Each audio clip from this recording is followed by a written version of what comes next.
Polar Comunicaciones, radio, televisión e internet presenta Escenario Social, un espacio para el diálogo ciudadano. Conduce Manuel Águila.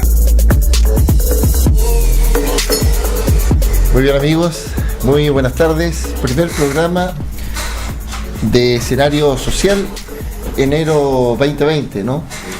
Año nuevo, año que se despliega con anhelos, con esperanza, ¿cierto? De cambios, de modificaciones. Bienvenido Alfredo, bienvenido Cristian, amigo. Bueno, primero que nada la bienvenida a este año. Ya despedimos el año 2019 en el programa anterior y damos la bienvenida a este año que esperamos sea un año lleno de esperanza y de diálogo y sobre todo de un programa muy fructífero en esto que tratamos de hacer, dar opinión lo más objetivamente posible. La objetividad absoluta no existe, o sea, eso es una quimera, es una ilusión, pero sí entregar elementos para ir enriqueciendo, yo diría, cada vez más la dinámica de la discusión que tiene que darse tanto en nuestra región, en nuestro país, para que podamos tener un país más justo y más desarrollado. Más igualitario, ¿no? También, dentro de la justicia y se incluye eso. Justicia, en algún momento dijimos, podemos darle un capítulo completo a la justicia. Cristian, ¿cómo te va, amigo? Sí, buenos días, buenas tardes. Encantado de darle la bienvenida efectivamente a este año 2020, que va a ser un año, yo creo que, bueno, hay harta cosa, ¿cierto? Hay mucho evento, va a ser un año muy interesante, pero también este programa sirve un poco para aterrizar las expectativas. Exacto. Porque a veces se espera demasiado, o se desconoce, o se colocan esperanza en cosas que no necesariamente van a terminar funcionando como la gente muchas veces aspiraría. Entonces yo creo que también es un poco para aterrizar esas expectativas, pero también para causar un poco la conversación respecto de cosas que sí se pueden tocar en este proceso constituyente y todo lo que finalmente se viene en este año, que es un año absolutamente electoral. Absolutamente electoral, absolutamente político. Fíjense que analizando un poco lo que ha venido ocurriendo estos días, enero 2020, ¿cierto? Y aparece el primer conflicto que tiene que ver con la prueba de selección universitaria. ¿Se fijan? Que de alguna otra forma viene a darle continuidad a una serie de problemas, ¿cierto?, que se vienen desencadenando y que tienen que ver con esta desigualdad que se viene arrastrando desde hace muchos años y que efectivamente a partir del estallido social la gente va poniendo, ¿cierto?, como temas trascendentales y fundamentales. Solamente un poco para contextualizar, la PSU en el año 1842, cuando se genera, ¿cierto?, o Chile nace a este Estado-nación, apareció esta necesidad, ¿cierto?, de seleccionar, cuando se funda la Universidad de Chile, de seleccionar a las personas que se iban a encargar, ¿cierto?, de consolidar este proceso de Estado-nación. Y aparece entonces, a partir de los años, ¿cierto?, cerca de 8 años después de aquello, el bachillerato. Y la forma de acceder al bachillerato era con un proceso también de selección, ¿cierto?, pero que se accedía a través de un examen oral, que después se le fue incorporando un examen escrito. Ya en el año 1925, con Carlos Ibáñez del Campo, ¿cierto?, empieza a desaparecer, el bachillerato empieza a perder prestigio, porque las universidades empiezan a tener distintos rectores y evidentemente la necesidad de las carreras empiezan a generar sus propios procesos. En consecuencia, empiezan a buscar sus propios modelos de admisión. Y en consecuencia también sus propios métodos, ¿cierto?, de acceso. Ya en el 67 desaparece definitivamente el bachillerato, se instala la prueba de aptitud académica, la que dura hasta el año 2003, porque en el año a fines del 2003, el año 2004, ¿cierto?, aparece la prueba de selección universitaria que se complementa con las notas de enseñanza media y con el ranking académico. Eso es lo que tenemos hoy en día, y eso es un poco para ir contextualizando, ¿cierto?, cómo se generó este proceso de selección. Y a propósito de lo que ocurre con la PSU, ¿cierto?, que es un proceso según algunos muy discriminatorio, que marca inclusive la tremenda brecha de desigualdad que existe en materia de educación, materia que está incorporada en la Constitución, está garantizada como un derecho, y bueno, parte el 2020 y tenemos este primer conflicto. Mira, a ver, yo creo que bueno el análisis histórico que has hecho tú de breve, porque que me perdone algún historiador, que me perdone. Por supuesto, más largo, pero bueno, a medida para el programa. Esta prueba de selección universitaria, que ha cambiado de nombre en el transcurso de su historia, ¿no? Como tú bien lo dijiste, ha sido puesta en tela de juicio en muchísimas oportunidades y por personas bastante notables. La última opinión que escuché de nuestro Premio Nacional de Ciencia, don José Massa, que nadie podría descalificar a don José Massa, digamos, uno de los científicos más notables hoy día, digamos, y que él opina, y además un hombre muy comprometido socialmente.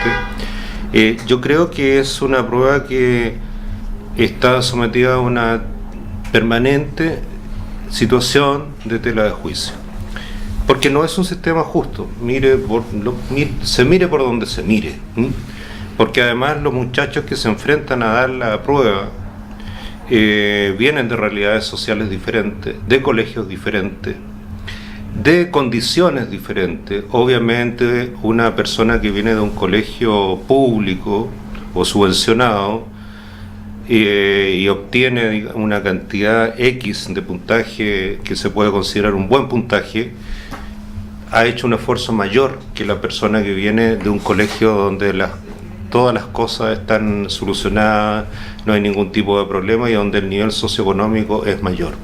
Eso es así y es un hecho indesmentible. Ahora, eso tiene que ver también, perdón Alfredo, con la desigualdad. Por supuesto, por eso te lo estoy diciendo. Ahora, pensar cuál sería el sistema más justo, tendríamos que analizar muchísimas variables. Pensar cómo sería un sistema meritocrático para entrar a la universidad, también tendríamos que analizar varios sistemas. Hay también una situación de que hoy día entran muchas más personas o jóvenes a la universidad de lo que lo hacían en los años 80, más que los años 70 de todas maneras, más que los años 80 y más que los años 90. Entonces tenemos un público demandante de educación superior bastante grande. Y yo creo que ahí Chile tiene varios silencios, ¿no? Tiene el silencio de la educación técnica, que la educación técnica que no en otros países, sobre todo en países desarrollados, es puesto casi a veces en algún nivel superior que la enseñanza universitaria. Increíble que uno diga eso, pero poco creíble en Chile, ¿no? Pero a veces se coloca en un nivel superior. Es más, yo conozco gente en Alemania que ha estudiado carreras profesionales y después ha vuelto a desempeñarse en un nivel técnico, a un centro de estudios técnicos para aprender una carrera técnica, porque considera que su ingreso mayor lo va a obtener por una carrera técnica que por una carrera universitaria. Eso quería decir. Bueno, son dinámicas diferentes de país, dinámicas diferentes, digamos, también que tiene que ver con la estructura económica de un país, y dinámica diferente también en lo que hace la educación. La brecha salarial que hay hoy en día entre un profesional y un técnico es reducida, no existe un margen tan amplio, salvo aquellos cargos evidentemente de confianza. Yo te cito esto como ejemplo, ¿no? Claro. Como un ejemplo de otra realidad. Pero volvamos al tenor de la conversación. La prueba obviamente está sometida a una tensión permanente. Y yo creo que a la luz de todos estos hechos que han sucedido, también ha sido objeto estos días de una tensión permanente, manifestaciones, etcétera.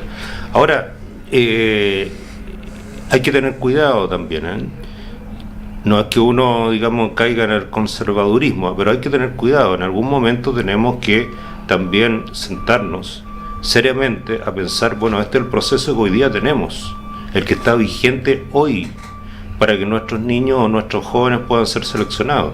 Y si queremos hacer una modificación, bueno, que sea para procesos posteriores, no los procesos actuales. Entonces yo creo que hay que tener un poco cuidado con ese tipo de situaciones cuando tratamos de desestimar algo que ha pasado, que está vigente, que no ha sido modificado por consejos rectores, no ha sido modificado por el Ministerio de Educación, por etcétera. El modelo económico no ha sido modificado. Bueno, también. Lo que más me ha llamado la atención es la ausencia de la ministra de Economía. O sea, los ministros de Economía son los fusibles que tienen los presidentes de la República para estar poniendo la cara ante una situación problemática. Y yo no he visto a la ministra Cubillo. Quizás estoy equivocado, no sé. La ministra de Educación, dices tú. La ministra de Educación. Claro. Entonces, y esto no es una crítica, lo hacen los propios sectores del gobierno, están haciendo esa crítica. Muy bien, Cristian. Bueno, la PSU al final es el epítome del sistema de desigualdades que se manifiesta desde la cuna, y por lo mismo, claro, no es un buen sistema. Ahora, coincido con Alfredo de que desgraciadamente es el método que hoy día existe para este año, y por lo tanto algún método hay que tener. No es el mejor método, pero bueno, el que se tiene. Pero efectivamente uno debiese como sociedad tratar de trabajar y construir en un mejor método de selección universitaria que no tome y que no sea tan discriminatorio, porque finalmente el problema radica en que tienes colegios municipales donde los contenidos, donde las carencias son evidentes y que no pueden competir en igualdad de condiciones que los colegios particulares, ¿cierto?, de barrios más acomodados, donde ya el colegio en sí, en sectores municipales, por ejemplo, empieza a suplir otros roles de la misma sociedad. O sea, el hecho de la alimentación, por ejemplo. Entonces, tienes una serie de componentes que son discriminatorios desde la base, y que la PSU lo único que hace es replicarlo, y por eso digo el epítome. Pero, dicho eso, un sistema de selección universitaria evidentemente tiene que haber.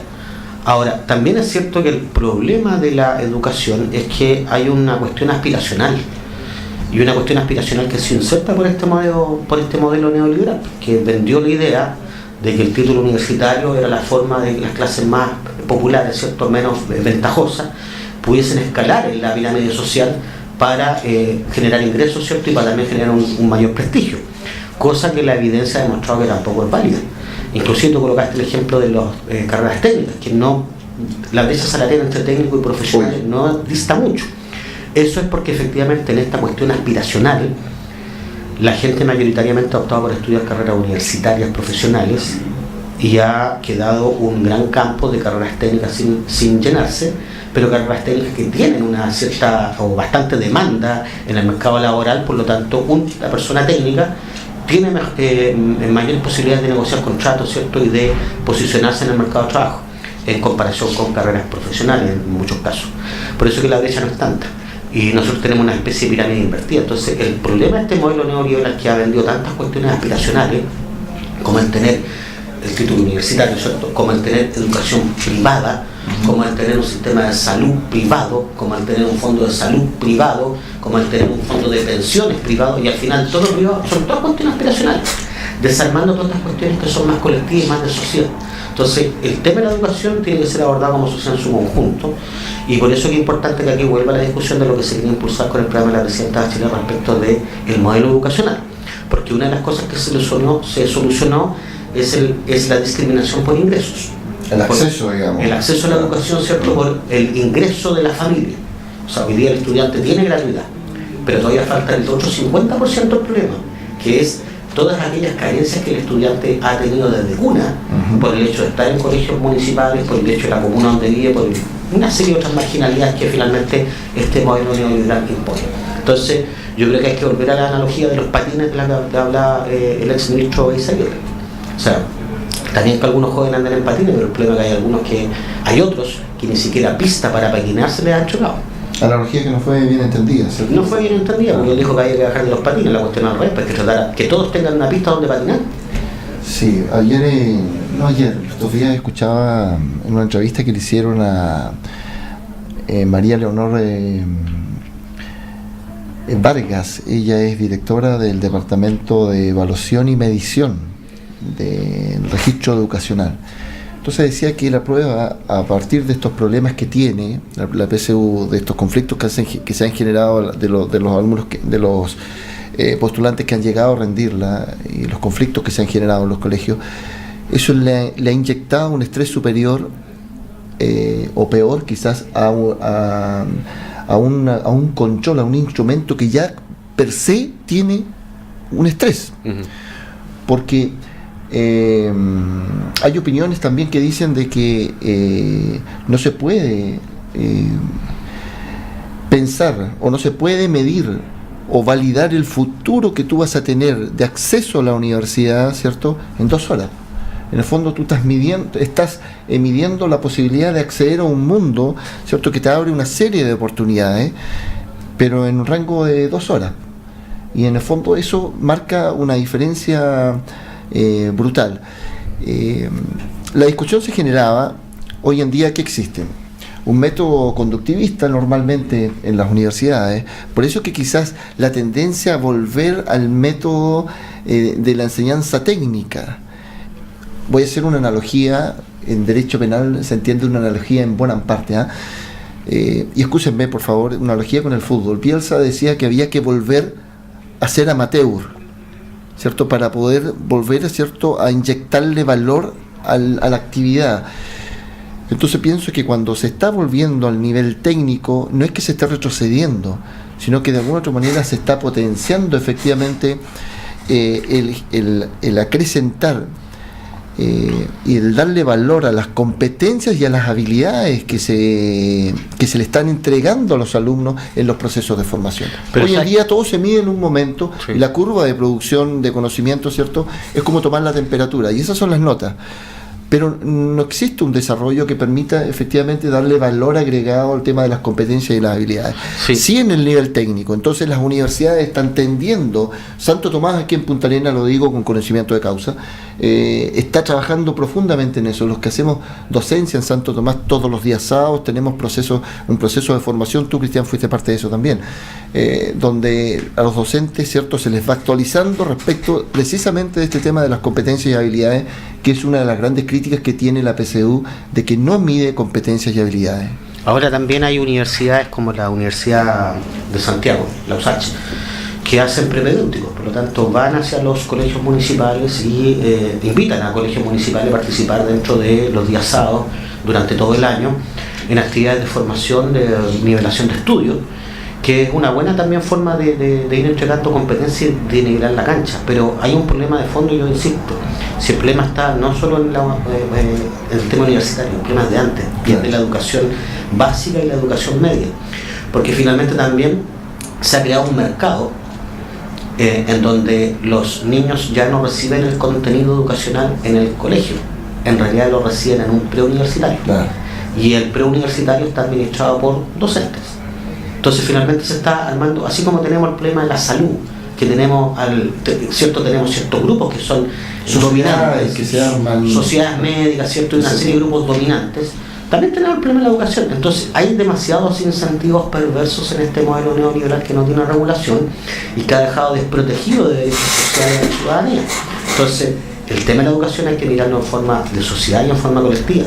Aquí lo que se requiere es entregar herramientas desde antes para nivelar competencias a los estudiantes, y además que lo que las personas quieran estudiar esté un poco orientado desde mucho antes, y no cuando están en cuarto medio dando la prueba y según el puntaje ver a dónde postulan, sino antes para elegir las materias que les van a ser atingentes a lo que van a estudiar con posterioridad. Entonces, reforzar matemática, por ejemplo, el que quiera estudiar ingeniería cuando ya está en segundo, tercero, cuarto medio, pero no hoy día una cuestión estandarizada, para que una vez que todos terminen el estándar, miramos una prueba, a quien le fue mejor, y el que le fue mejor elegirá después la carrera. Yo creo que la cuestión viene un poquito de antes, o sea, falta preparación y nivelación, insisto, en previo, en la enseñanza media, y es como se hace en otros países también. Entonces hay que mirar la experiencia del mundo, no repetir los errores que ha cometido el mundo, pero sí también no seguir repitiendo las cosas que nosotros sabemos que están mal, ¿no? Las cosas buenas hay que copiarlas, ¿no? Absolutamente. Pero las malas no hay que repetirlas. No hay que repetirlas, exactamente. Ese es como un principio... Un axioma. Exactamente. Alfredo, la educación es uno de los pilares y es una de las demandas que tiene el estallido social. Entonces, dentro de lo que significa el cambio constitucional, es factible abordar y el modelo, ¿cierto?, el modelo que gobierna de alguna otra forma este espacio para la educación, es el momento de de poder modificarlo. Yo creo que uno de los grandes problemas que tiene nuestro país es justamente el tema de educación. Y educación no solamente viendo la perspectiva desde el punto de vista formal, niño, colegio, universidad, etcétera, o jardín infantil. Eso es una parte fundamental. Yo creo que educación como una globalidad, educación relacionada con la cultura, educación relacionada con la forma como nos comportamos en esta sociedad, cómo apreciamos la sociedad, cómo la valorizamos, qué importancia le damos al otro dentro de la sociedad aunque piense diferente a lo que yo pienso, qué importancia le damos a una opinión que viene de otra persona, para poder chequear ciertas ideas y rescatar lo bueno que puede estar pensando y no simplemente descalificar. Hoy día estamos, yo creo que en una crisis de educación, no solamente me refiero al mundo formal, una crisis de educación total. Y yo creo que eso también se trasunta en varias cosas, ¿no? Gente que discute en la calle sobre las nuevas circunstancias que vienen sobre el plebiscito y discuten sin mayor información, sin informarse, simplemente haciéndose asesorar por las redes sociales, digamos. Toda la cultura que reciben viene de las redes sociales, sea mentira, sea verdad o no, sean fakes o no. O sea, el gran oráculo cultural hoy día son las redes sociales. Ya había un escritor y filósofo italiano que era Umberto Eco, que decía que lastimosamente las redes sociales son muy útiles, pero lastimosamente está inundada de imbéciles, porque hay gente que publica, piensa, hace rodar situaciones o noticias que a veces no tienen nada que ver con la realidad. Y la gran cultura para enfrentar los problemas o entender a la sociedad viene dada hoy día por las redes sociales, que a veces tiene cosas valorables y a veces no. Y también estamos hablando de gente madura que ya tiene ciertos años, que descalifica por sí, o sea, simplemente descalifica porque hay que descalificar nomás. O sea, no tiene una opinión fundada, estudiada acerca del tema. Hay mucha visión dogmática. Las visiones dogmáticas obviamente se curan, se sanan, se modifican o se aprende con educación. Claro. Bien, vamos a ir en un breve corte, un breve espacio, para retornar, ¿cierto?, en escenario social, este espacio diseñado para el diálogo ciudadano. Volvemos. Radio, televisión e internet presenta. ¿Se cortó? Escenario social, un espacio para el diálogo ciudadano. Conduce Manuel Águila.